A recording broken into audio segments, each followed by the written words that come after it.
खोनिचिवा guys, हम लोग आ चुके हैं ड्रैगन बॉल दैमा के एपिसोड 7 का एक्सप्लेनेशन लेके।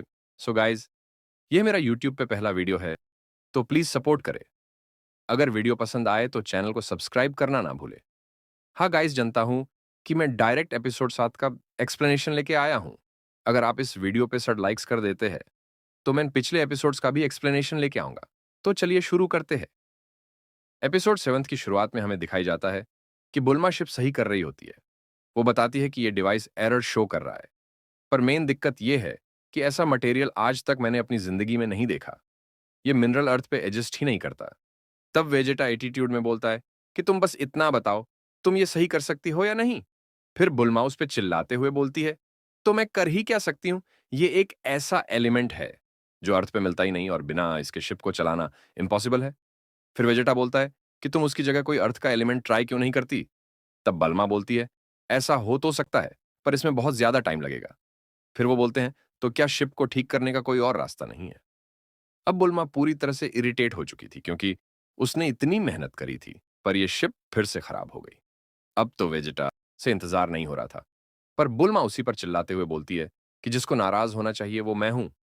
मैंने पूरी रात भर जाके इस शिप को ठीक करा, पर आखिर में हुआ क्या। ये खटारा शिप फिर से खराब हो गई। बुल्मा उन पर चिल्ला ही रही थी, पर तभी उनके सर के ऊपर से एक शिप आती है। वो हैरान थे कि आखिर इस शिप में कौन है, क्योंकि अभी वो किसी पर भरोसा नहीं कर सकते। तो वेजेटा बुल्मा को प्रोटेक्ट करने के लिए उसके आगे आ गई और उस शिप में से निकलता है हाई बीज। और वो बताता है कि मेरे किंग ने मुझे भेजा है तुम लोगों को लाने के लिए। और वो सभी लोग हैरान थे। फिर हमें डिमन वर्ल्ड का सीन दिखाया जाता है, जहां पर गोकू एक ब्लैक डंपलिंग खा रहा होता है। पांजी उसे बताती है कि एक डंपलिंग 2 मील्स के बराबर है। इसे हम इमरजेंसी में यूज करते हैं ताकि हम कम खा के भी पेट भर सकें। तो गोकू वो ट्राई करके देखता है और एक डंपलिंग खा ही उसका पेट फूलने लगता है। पर वो गोकू है, वो कहाँ रुकने वाला है। तो वो दूसरा डंपलिंग भी खा जाता है और उसका पेट और फूल जाता है। पांजी बोलती है कि मैंने तुमसे कहा था कि एक डंपलिंग 2 मील के बराबर होता है। क्या तुम मेरी बात सुन भी रहे हो?" तब पांजी अजीब समूह बना के बोलती है कि मुझे यकीन नहीं होता कि तुम एक एडल्ट हो।" और वो बोलती है कि तुम अपने बच्चों को कैसे रेस करते होगे, तुम्हारी तो खुद की हरकतें बच्चों वाली हैं। फिर गोकू बोलता है कि इसके बारे में मैं ज्यादा नहीं सोचता। और ये बात सही भी है, क्योंकि जब गोटन पैदा हुआ था तब तो गोकू मरने में बिजी था। दूसरी तरफ हमें दिखाया जाता है कि हाय बस उन्हें अर्थ से लेके जा चुका होता है। बुल्मा पूछती है कि आखिर किबिटो हमारे साथ क्यों नहीं आए। तब पिल्लो बताता है कि वो टेम्पल का ध्यान रखेंगे, और वैसे भी अब हाई बीस हमारे साथ है तो वो हमें ज्यादा अच्छे से गाइड कर पाएगा, क्योंकि उसने ये जगह देखी है।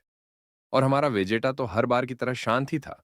इसके बाद बुल्मा हाई बीस से बात करने लग जाती है।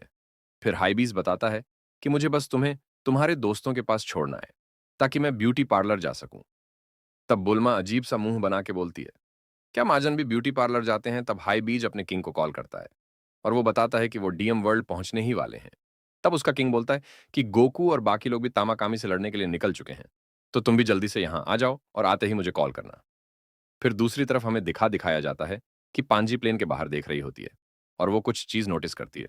फिर वो ग्लोरिया से बोलती है कि शिप को जल्दी से रोक ले, क्योंकि गोमा की आर्मी हमारा पीछा कर रही है। फिर ग्लोरिया भी बोलता है कि हमें रूट चेंज करना होगा, क्योंकि हमें अभी कोई ड्रामा नहीं चाहिए। पर आज उनकी किस्मत इतनी अच्छी नहीं थी, क्योंकि उन लोगों ने उन्हें चारों तरफ से घेर लिया था।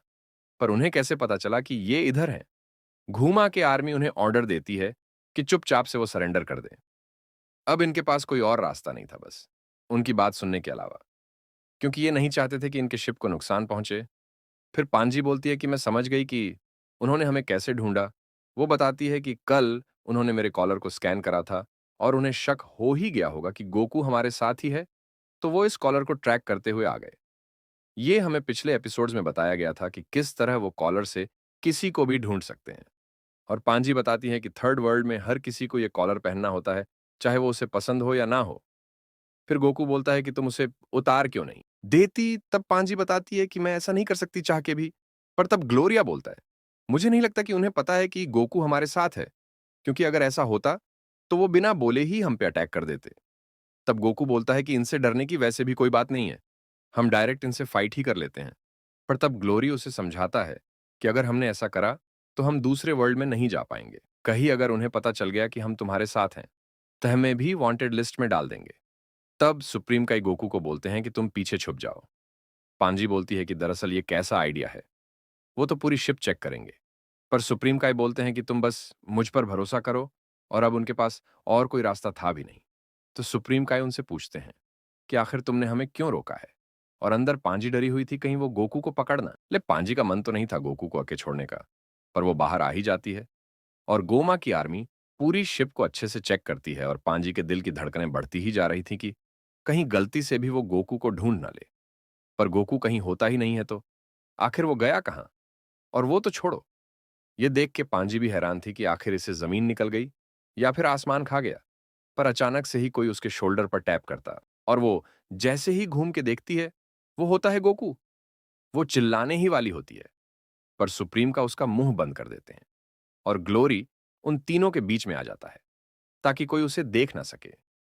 फिर वो दोनों पांजी को शांत होने के लिए बोलते होते हैं, और गोकू झाड़ियों में छुप जाता है। फिर ग्लोरी उनकी आर्मी से बोलता है, क्या अब तुम्हें खुशी मिल गई? हमने तुमसे पहले ही बोला था कि वो बच्चा हमारे साथ नहीं है, तो अब हमें आराम से जाने दो। अब उसके पास भी इनको छोड़ने के अलावा और कोई रास्ता था ही नहीं, तो वो अपनी बाकी आर्मी को लेके वहां से निकल जाते हैं। पांजी सुप्रीम से पूछती हैं कि गोकू ने ये करा कैसे, क्योंकि मुझे अच्छे से याद है, मैंने लास्ट टाइम उसे शिप के अंदर ही देखा था, तो वो मेरे पीछे कैसे आया? तब सुप्रीम काय बताते हैं कि गोकू टेलीपकेशन का यूज कर सकता है, और ये देख के पांच बहुत ज्यादा इंप्रेस्ड होती है कि ये गोकू भी कमाल का ही है। वो ऐसी ऐसी चीजें कर सकता है जिसकी पांजी ने कभी उम्मीद भी नहीं करी थी। सब कुछ ठीक चल ही रहा था, पर वो सोल्जर फिर से आके पांजी को पकड़ लेता है, और वो बोलता है कि तुम्हें हमारे साथ चलना होगा। ग्लोरिया बीच में आके बोलता है कि तुम ऐसा नहीं कर सकते। तब वो बताता है कि उस दिन एक बच्ची ने हमारे ऊपर एक ग्रेनेड फेंका था, और हमें शक है कि यही वो बच्ची है सुप्रीम काय। डारा हुआ था क्योंकि ये पूरे टाइम हमारे साथ ही थी। वो जबरदस्ती उसको लेके ही जाने वाला होता है, पर तभी पांजी उसको एक शॉक लगा देती है। तब सुप्रीम का बोलते हैं कि अब कोई फायदा ही नहीं पीछे हटने का, और वो दोनों ही पूरी आर्मी से अकेले ही भिड़ जाते हैं।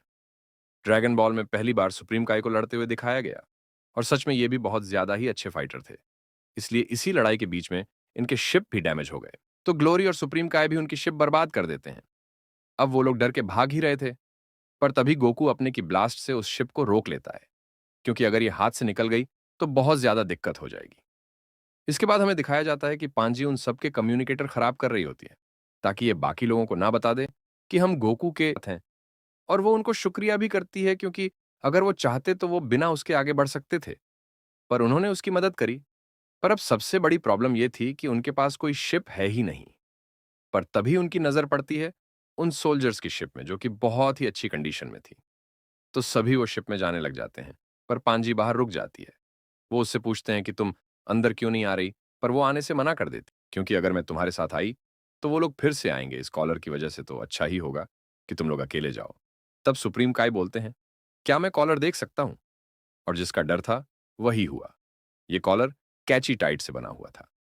अगर आपको याद है तो कैची टाइट वो मेटल है जिससे जीएसड को तोड़ा गया था, और जिससे टूर्नामेंट ऑफ पावर का स्टेडियम बना था। तब पांजी बताती हैं कि किस तरह हर डीमन वर्ल्ड के बच्चे को ये बचपन से ही पहना दिया जाता है, और हमारे पास बस दो ही रास्ते होते हैं, या तो उसे पहने रखें या फिर मर जाएं। फिर सुप्रीम काय बोलते हैं, क्या मैं इसे उतार दूं? फिर पांजी बिल्कुल हैरान होती है, और वो बोलती हैं, क्या तुम ये सच में कर सकते हो? तब वो बोलते हैं कि मैं ट्राई कर सकता हूं, क्योंकि ये मेटल काइस के वर्ल्ड से ही आया है, तो शायद मैं इसे तोड़ सकूं। तब वो उसके कॉलर पे हाथ रख के एक मंत्र बोलते हैं। वो मंत्र बोलते ही उस कॉलर के 1000 टुकड़े हो जाते हैं, और इसके बाद तो पांजी की खुशी का ठिकाना नहीं था। वो खुश थी कि आखिरकार उसे फ्रीडम मिल गई। वो अपनी पूरी जिंदगी में पहली बार आजाद महसूस कर रही थी। अब कोई नहीं था जो कि उसे ट्रैक करेगा या फिर उसे मार सकेगा। फिर पांजी बोलती है कि तुम तो कमाल के हो, क्योंकि आज तक कोई भी मैजिक इस पर काम नहीं करा, पर तुमने ये करके दिखा दिया। फिर पांसी पूछती है, क्या ये कोई खास तरह का स्पेल है जो बस काज यूज कर सकते हैं? तब वो उसे बताते हैं कि इसे कोई भी यूज कर सकता है, और ये सुन के पांजी और भी ज्यादा खुश हो जाती है, और वो बोलती है कि ये हमें सबको बता देना चाहिए ताकि सब लोग आजाद हो सकें। तो वो फिर से शिप में जाने लग जाते हैं। ये शिप उनकी पिछली शिप से तो बहुत ज्यादा बेहतर थी। ये दुगनी स्पीड से चलती थी, और इसमें कोई कमी भी नहीं थी। पर तभी ग्लोरियो बोलता है कि हमारे पास एक दिक्कत है, कि अगर हमने तामाकामी को हरा भी दिया और ड्रैगन बॉल ले भी ली, तब भी हम दूसरे वर्ल्ड में नहीं जा पाएंगे, क्योंकि उसके लिए हमें इस शिप का नंबर पता होना चाहिए। और वो हमें नहीं पता। तब पांजी बोलती है कि वो सब तुम मुझ पे छोड़ दो, और वो अपने एक हैकर दोस्त को कॉल लगाती है और वो 2 मिनट में ही शिप को हैक करके उन्हें पिन बता देता है, और वो ये भी बताता है कि तुम्हारे अर्थ के दोस्त आ चुके हैं। पांजी बोलती है, क्या हमें उनके लिए रुकना चाहिए? पर गोकू साफ मना कर देता है। वो बोलता है कि मैं वेट नहीं कर सकता गामी से लड़ने के लिए, तो हमें डायरेक्ट उसी के पास जाना चाहिए। और दूसरी तरफ हमें दिखाया जाता है कि वेजेटा और बाकी लोग अब डीम वर्ल्ड में पहुंच चुके हैं। किंग हाइबिस से बोलते हैं कि तुम्हें यहां रुकने के लिए किसने बोला? तुम तब तक नहीं रुकोगे जब तक ये अपने दोस्तों से नहीं मिल जाते। पर हाइबिस बोलता है कि मेरी अभी एक डेट है तो मैं नहीं जा सकता। पर किंग को पता होता है कि ये साफ झूठ बोल रहा है। वो उससे बोलते हैं ना कि तुम्हारी कोई गर्लफ्रेंड ही नहीं है, तो तुम डेट पे किसके साथ जा रहे हो? तो चुपचाप से इनको उनकी सही जगह पे छोड़कर आओ। उसके बाद तुम्हें खाने के लिए जो चाहिए, मैं तुम्हें वो दिलाऊंगा। और दूसरी तरफ फाइनली वो तमा आने के पास पहुंच जाते हैं। पांजी और ग्लोरी उससे बार-बार पूछ रहे थे, क्या तुम सच में तैयार हो उससे लड़ने के लिए? पर सुप्रीम काय को तो उस परे पूरा भरोसा था। गोकू बोलता है कि मैं लड़ूंगा, तो पर पहले मुझे कुछ खाना है। फिर वो कहीं पास ही में जाके कुछ खाने लग जाते हैं, और वो वहां के वेटर से पूछते हैं तामाकामी के बारे में कि आखिरी बार मकामी से कौन लड़ा था। तब वो बताता है कि आखिरी बार किसी ने 20 साल पहले ट्राई करा था। वो बहुत ही जिद्दी था। वो चाहे तो गिव अप कर सकता था, पर उसने नहीं करा, और यही रीजन था कि वो मारा गया। फिर गोकू बोलता है कि हम उसे चैलेंज कैसे करें? वो वेटर थोड़ी देर के लिए हैरान था कि आखिर ये बच्चा ये सवाल क्यों पूछ रहा है, पर वो तब भी बता ही देता है कि तुम्हें उसके पास जाके बोलना होगा कि मुझे फाइट करनी है। अब टाइम आ चुका था तामागामी से लड़ने का। पाम जी उसे लास्ट वार्निंग देती हैं कि तुम एक और बार सोच लो, क्योंकि खुद डाबूरा भी इसे नहीं हरा पाए थे।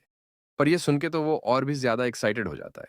गोकू जैसे ही उसके पास जाके अपना मुंह खोलता है, वो बहुत तेज के चिल्लाता है गोकू, और बाकी सबके साथ साथ मेरे कान के पर्दे भी फट चुके थे। फिर वो बताता है कि मैं हूं तामाकामी नंबर थारी, और अगर तुम्हें ड्रैगन बॉल चाहिए तो तुम्हें मुझे हराना होगा। फिर गोकू बोलता है कि मैं तैयार हूं, और यह एपिसोड यहीं पर खत्म हो जाता है। तो गाइज, ये था ड्रैगन बॉल दयमा का एपिसोड 7 का एक्सप्लेनेशन। आपको यह एक्सप्लेनेशन कैसा लगा कमेंट में जरूर बताएं। कहीं कहीं पे किसी का नाम गलत बोल दिया हूं, उसके लिए सॉरी। पर गाइज, अगर आपको यह वीडियो पसंद आई हो तो इसे लाइक करें और सब्सक्राइब करना ना भूले। मिलते हैं नेक्स्ट वीडियो के साथ, तब तक के लिए सयोनारा।